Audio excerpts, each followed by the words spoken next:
أعوذ بالله من الشيطان الرجيم بسم الله الرحمن الرحيم فسوف تعلمون من يأتيه عذاب يخزيه ويحل عليه عذاب مقيم تم قریب جان لو گے کہ کس پر عذاب آتا ہے جو اسے ذلیل و رسوا کر دے گا اور ہمیشہ قائم رہنے والا عذاب اترتا ہے حتى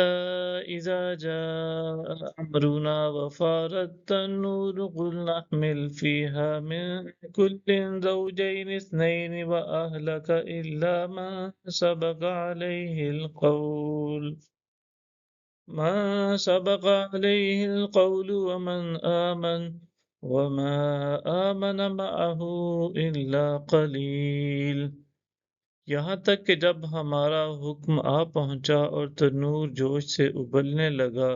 ہم نے فرمایا اس کشتی میں ہر جنس میں سے 2 عدد پر مشتمل جوڑا سوار کر لو اور اپنے گھر والوں کو بھی سوائے ان کے جن پر فرمان پہلے صادر ہو چکا ہے اور جو کوئی ایمان لے آیا ہے اور چند کے سوا ان کے ساتھ کوئی ایمان نہیں لایا تھا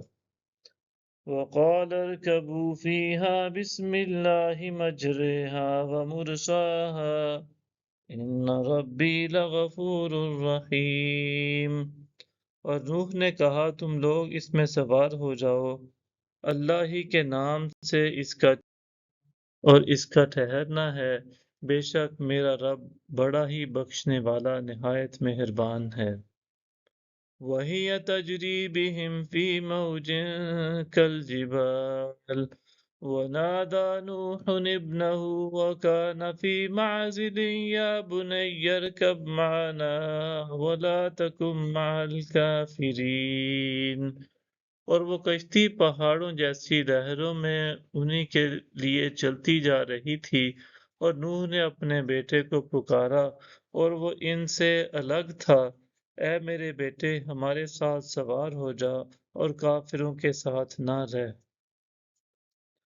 قال سآوي إلى جبل يعصمني من الماء